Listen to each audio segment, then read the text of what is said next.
Este programa es presentado por Banamex, Deloitte y el Tecnológico de Monterrey.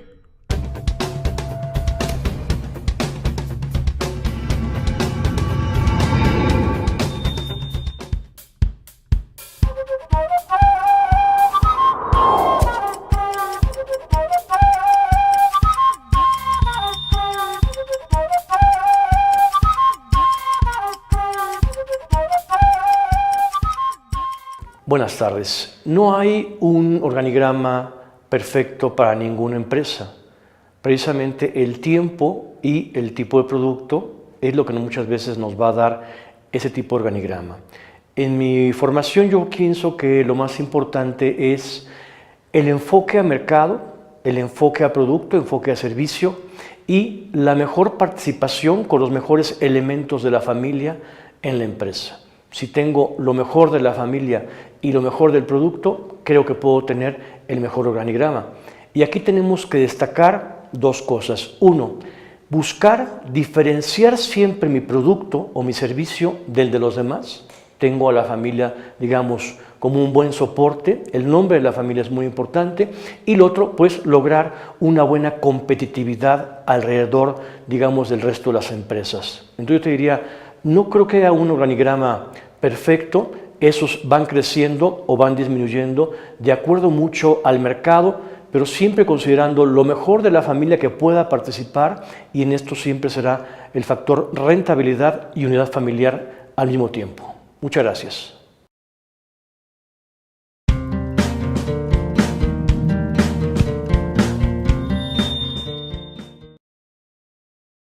Escaparate a las mejores empresas mexicanas. Hola, mi nombre es Pablo René Ramírez y soy coach de las mejores empresas.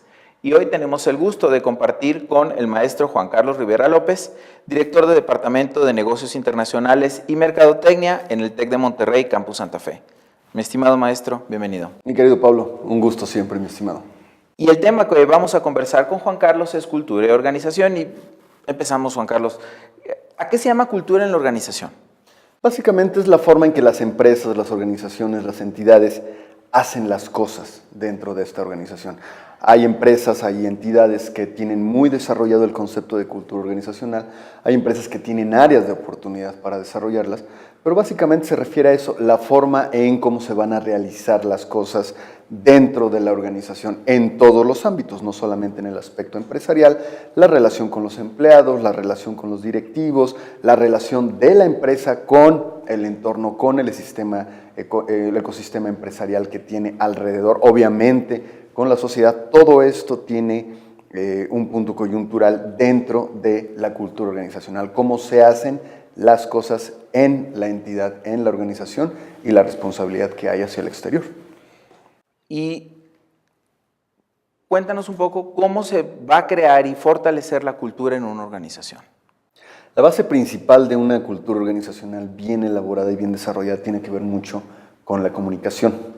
Desde la comunicación de realmente cuál es la misión, cuál es la visión, cuáles son los objetivos, las estrategias, principios de administración muy elementales, pero que en muchas ocasiones las organizaciones no alcanzan a ver o no alcanzan a ver de manera tangible como para poder comunicarlos. En muchas ocasiones las empresas, las organizaciones se basan solamente en el concepto de una subordinación laboral. Es decir, los empleados acuden, yo te pago, produces y se acabó. Cuando realmente lo que tiene que ser es justamente derivado de una buena comunicación, que los altos directivos, los directivos de las empresas den a conocer cuáles son los objetivos que se quieren alcanzar, cuál es la estrategia que van a desarrollar, sobre todo con el apoyo de los empleados, para cumplir con esta cultura organizacional, cómo se hacen bien las cosas, cómo se hacen mal las cosas, sobre todo reconocer cuando hay áreas de oportunidad. En muchas ocasiones las empresas les cuesta trabajo esto y es parte precisamente de la cultura organizacional, darse cuenta dónde se pueden mejorar los procesos y cómo mejorarlos. Evidentemente escuchar todas las voces que son participantes dentro de una organización, dentro de una entidad, y entender que el esfuerzo de todos con una buena comunicación y el esfuerzo de todos se va a llegar al logro de los objetivos. ¿Y cómo se puede identificar una empresa? Y hay algo que ahorita mencionaste que se me hace interesante. Es este tiempo, esta coordinación, etcétera, ¿no consume más tiempo de una organización? ¿No te genera mayores problemas porque entonces la gente tendría menos tiempo para trabajar? No necesariamente no genera más problemas. En muchas ocasiones también vivimos bajo el paradigma, particularmente los mexicanos somos muy afectos al paradigma de es que no tenemos tiempo, es que no hay tiempo, necesitamos dedicarnos a esto. Es una cuestión incluso psicológica, es una cuestión de mercados. Siempre hay tiempo, para mejorar siempre hay tiempo.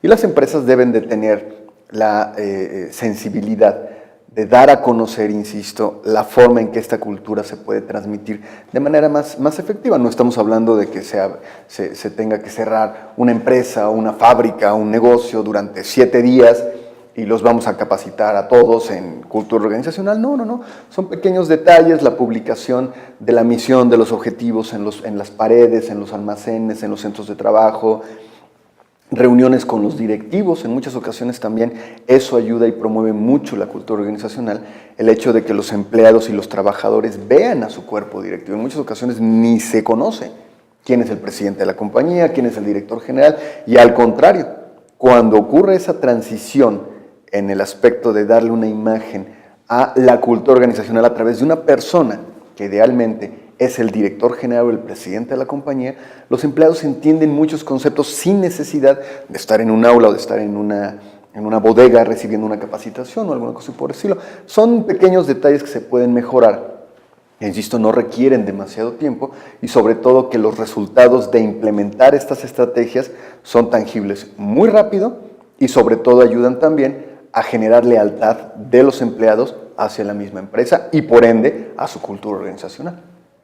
Bueno, y con base a lo que conversamos anteriormente, entonces, ¿qué función cumple la cultura en una empresa? La cultura en una empresa tiende a dar dirección realmente a una empresa hacia lo que se busca obtener. Cumple la función de dar a conocer de manera transparente, idealmente, cuál es el objetivo por el que todos están trabajando. No solamente por el aspecto de la remuneración económica, sino realmente por el esfuerzo, por el tiempo, en muchas ocasiones incluso por el sacrificio. La cultura organizacional tiende a amalgamar todos estos conceptos porque, bueno, a final de cuentas, lo que hace una organización son las personas que laboran en ella. Entonces, el esfuerzo, la dedicación, el conocimiento, la pericia que tienen las personas que trabajan dentro de una organización a todos los niveles, se une este concepto en el esfuerzo que representan para lograr los objetivos que se están marcando con la cultura organizacional. ¿Qué se quiere lograr? ¿Cómo se va a lograr? Y sobre todo, ¿cuál, teniendo todos los factores que ya te mencioné, es la mejor manera de poder llegar a esos objetivos? Y una vez cumplidos, la misma cultura organizacional nos va a llevar a decir, esto es lo que tenemos que hacer después. Hasta este espacio queremos llegar, hasta este escenario es a donde queremos llegar, ¿no? Entonces, es una función muy importante, no solamente del día a día, sino incluso la cultura organizacional cumple una función estratégica dentro de las organizaciones.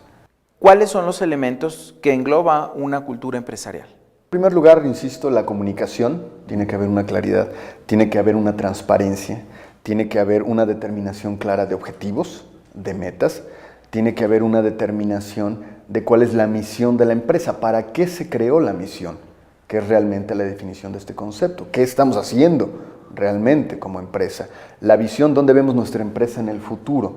Tiene que haber una comunicación de forma matricial, idealmente, es decir, hacia los lados y de arriba hacia abajo. Tiene que haber un perfil similar entre las personas que laboran dentro de esta organización, con el fin de que la comunicación sea lo más transparente y lo más factible posible, pero sobre todo que esos perfiles comunes mezclen sus esfuerzos y les permita lograr los objetivos que se está trazando la organización. A grandes rasgos yo me iría sobre estas características.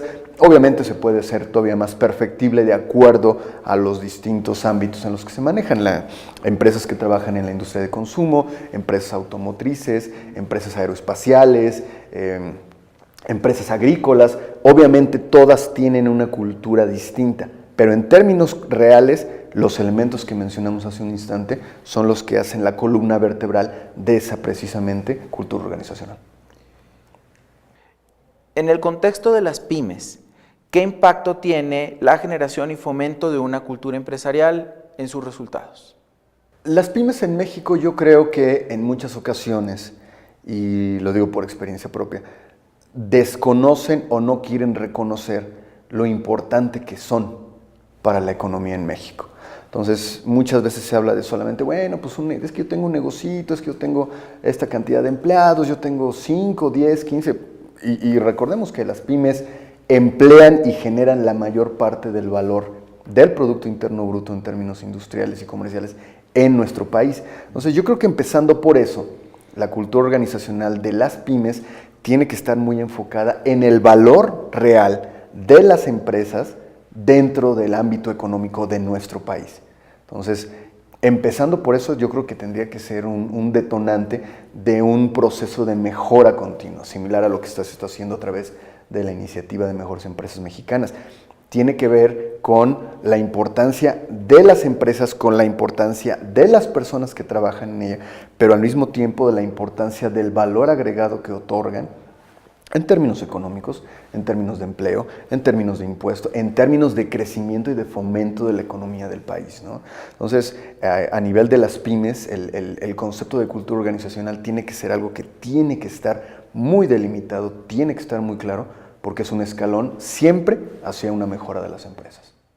¿Cómo es que la cultura organizacional se convierte en uno de los pilares que permite que la empresa sea más competitiva? ¿Qué le da? Le da una mejora en los procesos, le da una mejora en cómo hacer las cosas, le da una unión entre todos los procesos, no solamente dentro de la empresa, sino al exterior.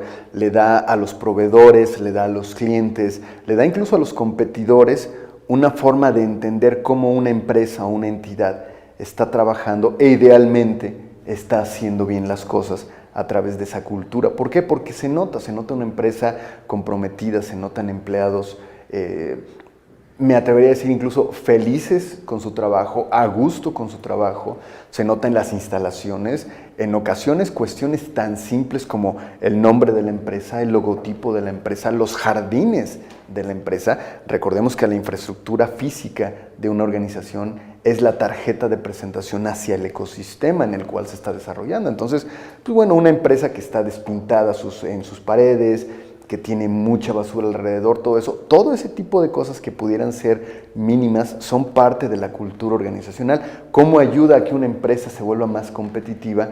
Generando más confianza, generando mayor desempeño de calidad, generando mayor innovación, generando productos de mayor valor agregado y reitero, sobre todo, utilizando y empleando al máximo toda la rentabilidad intelectual que tienen los empleados, que tienen los directivos y cómo todo esto se puede unir para llevar a la empresa a niveles de competitividad más altos. Es la función no solamente de los líderes, sino de los mismos trabajadores, llevar una empresa de su estado actual a un estado en el que nunca se ha encontrado. Maestro, hemos tenido una plática muy interesante. Considero que ha quedado plasmado de manera muy sencillo el tema de cultura y organización. Solo para cerrar te quiero pedir si me ayudas haciendo una recapitulación de los conceptos más importantes que tocamos en esta entrevista. Claro, yo creo que es importante mencionar la necesidad de que las empresas cuenten con una definición de cultura organizacional, que se instruya una cultura organizacional, que se dé a conocer, que se comunique, que sea una cultura transparente, que se pueda permear a todos los niveles y sobre todo también que la cultura organizacional no es solamente una cuestión orgánica, es decir, no se genera solamente en los espacios físicos de las organizaciones, se genera hacia el exterior, se genera del exterior hacia las mismas organizaciones.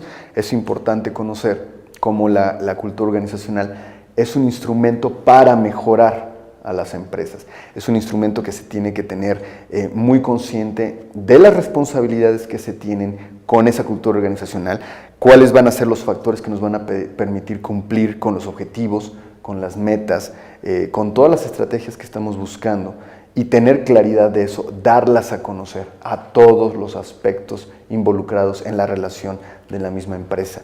tiene que ver con el aspecto de mencionar cómo la cultura organizacional lleva a las empresas a ser mejores. Una buena cultura organizacional va a ser siempre el trazado para mejorar una empresa. Y al mismo tiempo, por supuesto, esa cultura organizacional va a permitir a aquellas empresas que tengan la posibilidad de aceptar una cultura organizacional como tal, reconocer cuáles son las áreas de oportunidad, corregirlas, aprender de ellas y dar en ese mismo espacio el siguiente salto hacia la mejora de la misma organización.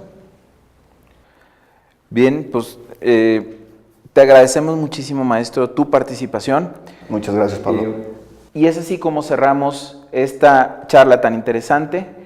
Hemos platicado con el maestro Juan Carlos Rivera, director de Departamento de Mercadotecnia y Negocios Internacionales en el TEC de Monterrey, Campus Santa Fe. Maestro, nuevamente muchísimas gracias. Pablo, siempre un placer. Muchísimas gracias, mi amigo. Gracias por compartirnos tus conocimientos. Y bueno, hasta aquí llegamos con esta cápsula.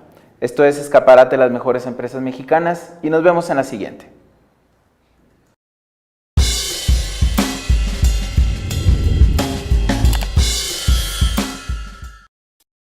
En este nuevo episodio de Link Empresarial, te traemos una inspiradora conferencia de TED Talks. Philip Evans nos explica cómo una estrategia de negocios, más que ser un cuerpo abstracto y teórico, siempre ha evolucionado de la mano de la tecnología de la información. I'm going to talk a little bit about strategy and its relationship with technology. I'm going to argue that, in fact, business strategy has always been premised on assumptions about technology. Let me start, if I may, with a little bit of history. The idea of strategy in business owes its origins to two intellectual giants, Bruce Henderson, the founder of BCG, and Michael Porter, professor at Harvard Business School. What Henderson recognized was that in the business world, there are many phenomena which are characterized by what economists would call increasing returns, scale, experience. The more you do of something, disproportionately, the better you get. Porter agreed with that premise, but he qualified it. He pointed out correctly that that's all very well, but businesses actually have multiple steps to them. They have different components. He formed the concept of the value chain, essentially the sequence of steps with which a, shall we say, raw material becomes a component, becomes assembled into a finished product, and then is distributed, for example. What holds a business together is transaction costs. That in essence you need to coordinate. Organizations are more efficient at coordination than markets very often, and therefore the nature and role and boundaries of the corporation are defined by transaction costs. First of all, let's think about transaction costs. Now, those falling transaction costs have profound consequences, because if transaction costs are the glue that hold value chains together and they are falling, there is less to economize on. There is less need for vertically integrated organization, and value chains at least can break up. They needn't necessarily, but they can. The polarization of scale economies... Para ver el resto de la conferencia, consulta el siguiente link. Nos vemos en un nuevo episodio de Link Empresarial.